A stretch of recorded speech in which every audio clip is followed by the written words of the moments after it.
Hello दोस्तों, स्वागत है आप सबका physics show with AK sir में। मेरा नाम है अदनान और आज हम पढ़ेंगे एनसीईआरटी। वैसे लेंस हमारा ऑलमोस्ट कंप्लीट हो चुका है, इसलिए हम एनसीईआरटी कवर करते हैं। उसके बाद हम मिरर फॉर्मूला करके न्यूमेरिकल्स करके चैप्टर को रैप अप कर देंगे। तो इसी के साथ शुरू करते हैं। लेकिन वीडियो शुरू करने से पहले अगर आप लोगों को मेरे वीडियोस पसंद आ रहे हैं, अच्छे लग रहे हैं, तो प्लीज़ मेरे वीडियो को लाइक कीजिए, चैनल को सब्सक्राइब कीजिए और ज़्यादा से ज़्यादा लोगों को वीडियो शेयर कीजिए। जितना ज़्यादा आपका मुझे प्यार और सपोर्ट मिलेगा, मैं उतनी ही मेहनत से आपके लिए बेहतरीन बेहतरीन वीडियोस बनाता रहूँगा। तो चलिए शुरू करते हैं। Refraction by spherical lenses.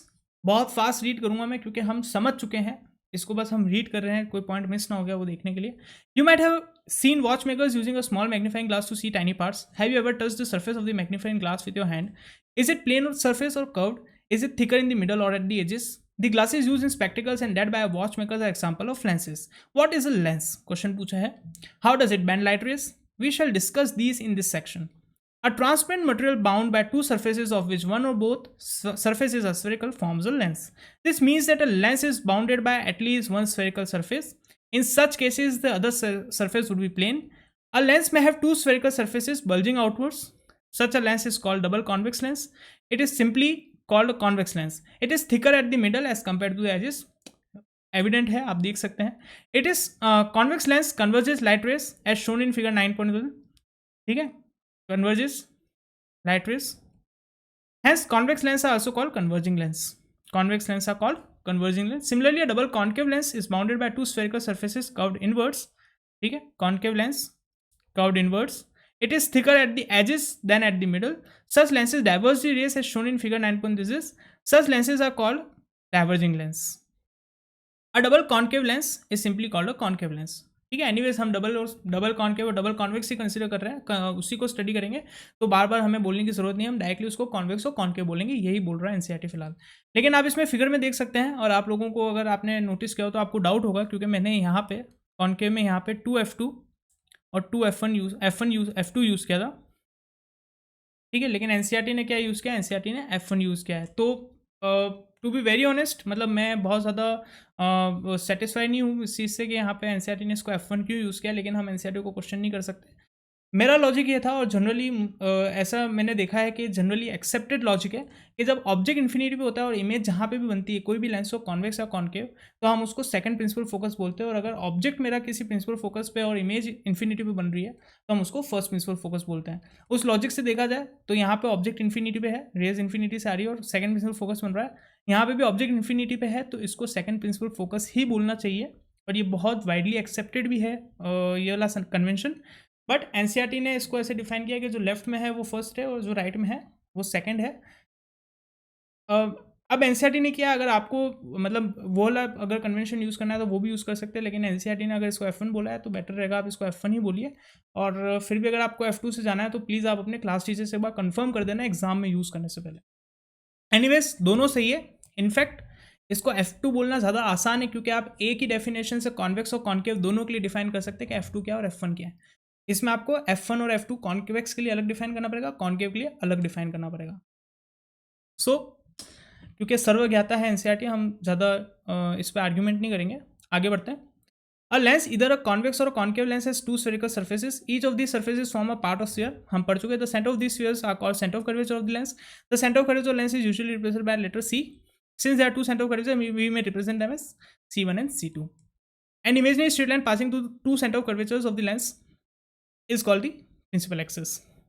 The central point of the lens is called its optical center. Mirror में पोल था, इसमें ऑप्टिकल सेंटर है। ठीक है, बाकी सब सेम है। It is usually represented by letter O. A light ray travelling through the optical centre of the lens passes without suffering any deviation. इसका हम लॉजिक भी देख चुके हैं, अगर आपको वो देखना है तो पार्ट नंबर आई गेस 24 या 25 में मैंने उसको कवर किया है, आप जाके चेक कर लीजिए। The affective diameter of the circular outline of the circle lens is called the aperture. शायद हमने ये स्किप कर दिया था, लेकिन जैसे हमने मिरर में देखा था, जो ये डिस्टेंस है और ये जो डिस्टेंस है M से N के बीच की, इसको हम अपर्चर बोलेंगे। जैसा हमने मिरर में देखा था, जो कर्व सरफेस होता है वो कर्व सरफेस जिधर कट है उस वो जो सर्कुलर आउटलाइन बन रहा है उसको हम अपर्चर बोलते हैं। ठीक है, इसका ज़्यादा यूज़ नहीं है 10th पॉइंट ऑफ व्यू से, तो ठीक है, लेकिन डेफिनेशन हमको याद करनी है. We shall confine our discussions in the chapter to such lenses whose aperture is much less than its radius of curvature and the two centre of curvature are equidistance from the optical centre. मतलब दोनों जो centre of curvature, दोनों जो curve part है वो equal circles के, equal spheres के portion cut out है.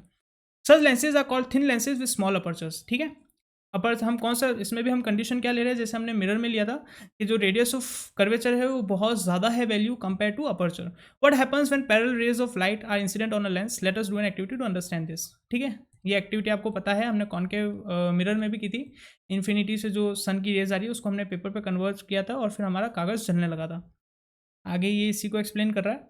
Now we shall consider rays of light parallel to the principal axis of a lens. What happens when you pass such rays of light through a lens? This is illustrated for a convex lens in figure this and for a concave lens in figure this. ठीक है, यही बता रहा है कि जब parallel raise आती है तो कॉन्वेक्स और कॉन्केव में क्या चेंजेस आते हैं. Observe figure this 9.12a.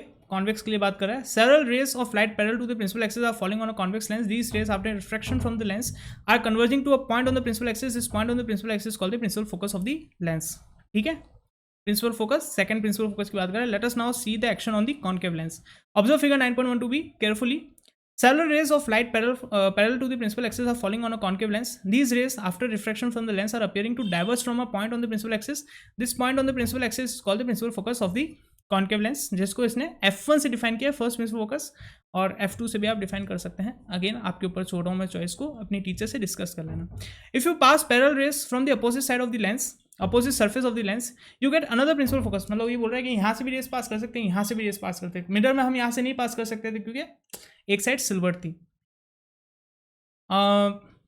मतलब एक साइड सिल्वर तो रहती है लेकिन उसके ऊपर ब्लैक कोटिंग कर लेते हैं हम, तो वो चीज़ ओपेक हो जाती है.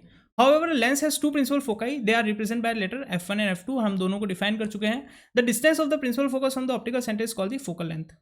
ठीक है, डिस्टेंस प्रिंसिपल फोकस की, प्रिंसिपल फोकस के ऑप्टिकल लेंस, ऑप्टिकल सेंटर से फोकल लेंथ होता है. The letter F is used to represent the focal length. How can you find the focal length of a convex lens? Recall activity 9.11. Infinity पे भाई sun rays को जहाँ पे converge किया है, जो इमेज जिस पॉइंट पे बन रही है वो हमारी फोकल लेंथ है. In this activity the distance between the position of the lens and the position of the image of the sun gives the approximate focal length of the lens. Image formation by lenses. Lenses form image by refracting light. How do lenses form image? What is their nature? Let us study this for a convex lens first. ठीक है, ये activity आप lab में करेंगे अलग अलग position के लिए.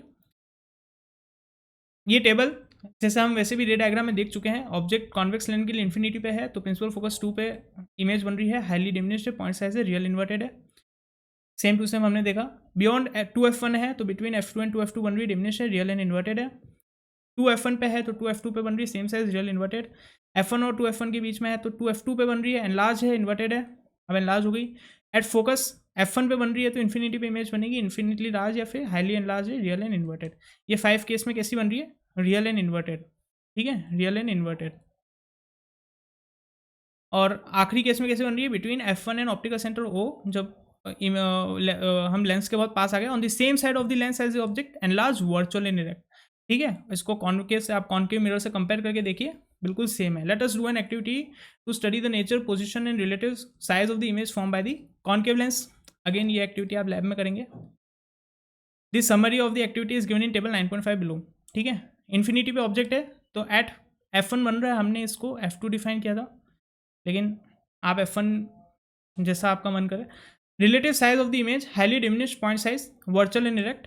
Between infinity and optical centre कहीं पर भी रखेंगे तो बिटवीन f1 या f2 and optical centre O, diminished, virtual, erect.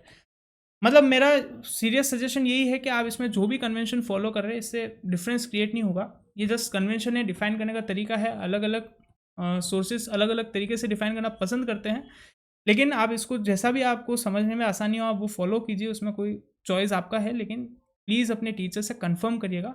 अगर आप इस वाले कन्वेंशन से जाना चाह रहे हैं तो अपने टीचर से एक बार बात करके फिर करिएगा. What conclusion can you draw from this activity? A concave lens will always give virtual, erect and diminished image. ठीक है, virtual image and diminished image irrespective of the position of the object. ये same चीज़ हमने कहाँ देखी थी, हमने same चीज़ convex mirror में भी देखी थी. Image formation lenses using ray diagram. We can represent image formation by lenses using ray diagram. Ray diagram will also help us to study the nature, position, relative size of the image formed by the lenses. For drawing ray diagrams in lenses alike of spherical mirrors, ठीक है, we consider any two of the following race.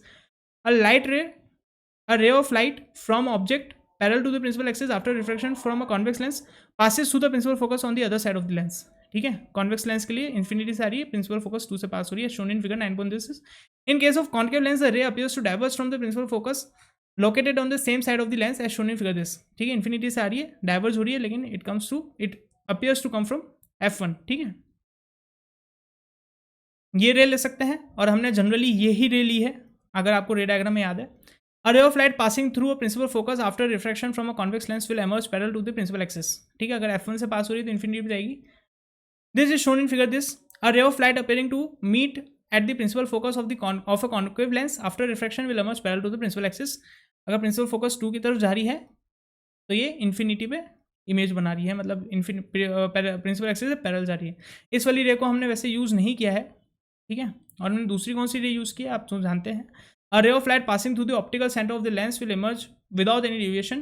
This is illustrated in this and this. ठीक है, हमने ये वाली रे को use किया. तो हमने कौन सी 1 और 3 को यूज़ किया है, और इंटरेस्टिंगली 1 और 3 से हम हर एक केस को बना पाए हैं, जबकि लेंस में हमको अलग अलग कॉम्बिनेशन ऑफ रेज लेना पड़ा था अलग अलग पोजिशन पे, मिरर में sorry. The ray diagram for the image formation in a convex lens for a few position of object are shown in figure this. The ray diagram representing the image formation of concave lens for various position are shown in figure this. ठीक है, ये सारे case हम कर चुके हैं. 6 cases है. इसमें आप देखिए कि मेरी जो पॉइंट ऑफ कन्वर्जेंस है वो रियल पॉइंट है. ठीक है, ये 5 में और रियल और इन्वर्टेड इमेज बन रही है, और ये आखिरी वाले में वर्चुअल पॉइंट ऑफ कन्वर्जेंस से जो इमेज बन रही है वो कैसी बन रही है, वर्चुअल बन रही है. कॉन्केव में दोनों केस बन रहे हैं, दोनों में वर्चुअल इमेज बन रही है और इरेक्ट इमेज बन रही है. और मैग्नीफिकेशन दोनों में इसमें लेस देन, मतलब मैग्नीफिकेशन जो वैल्यू वो लेस देन 1 है, मतलब इमेज जो है मेरी डिमिनिश्ड बन रही है. Sign convention for spherical lenses. For lenses we follow sign convention similar to the one use for spherical mirrors. We apply the rules.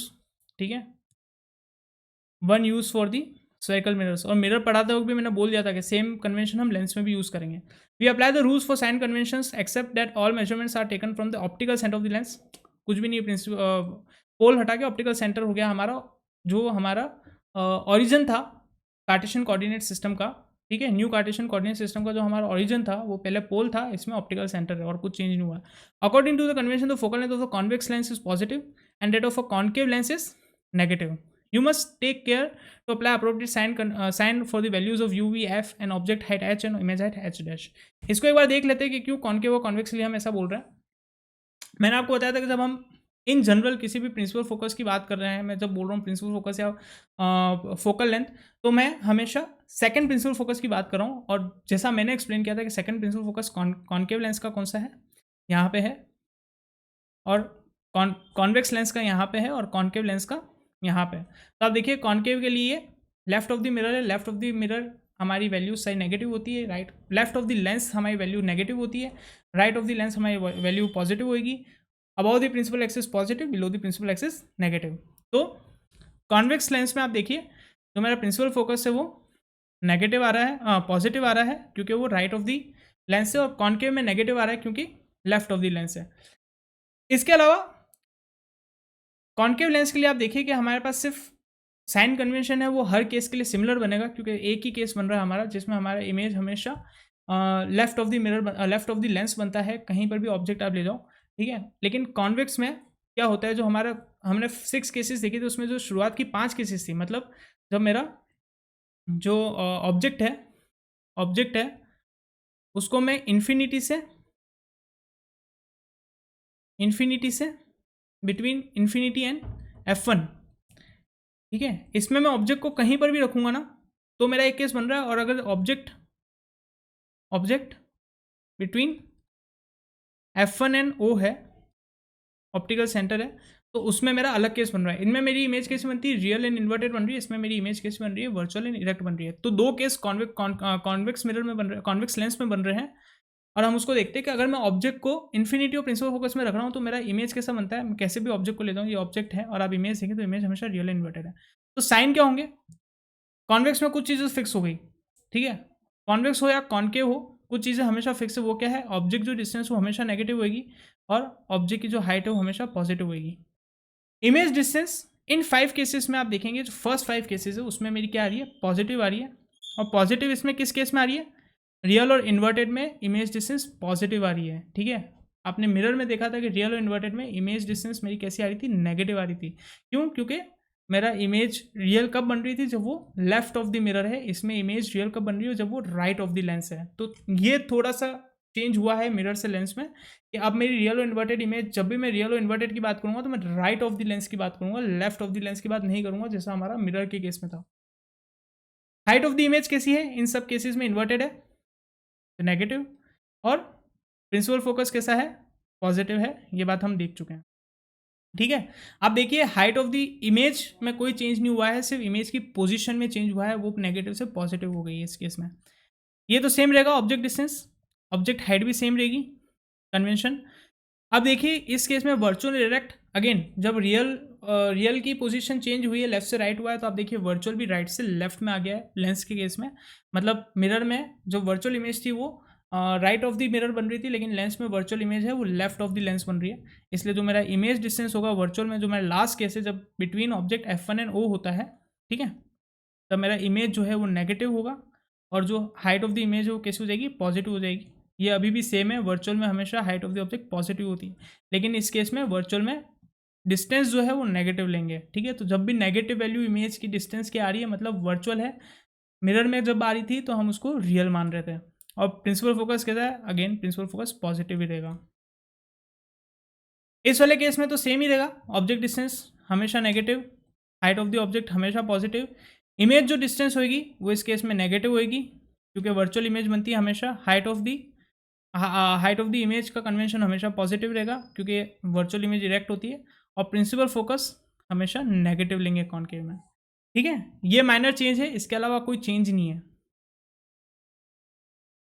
आगे बढ़ते हैं हम। अब आ गया लेंस फॉर्मूला एंड मैग्निफिकेशन।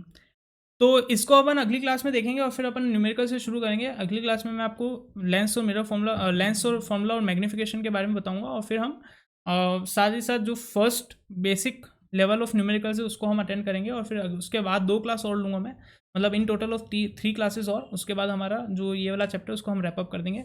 तो इसीलिए धन्यवाद क्लास के अंत तक बने रहने के लिए, और मिलते हैं अगली क्लास में। अलविदा।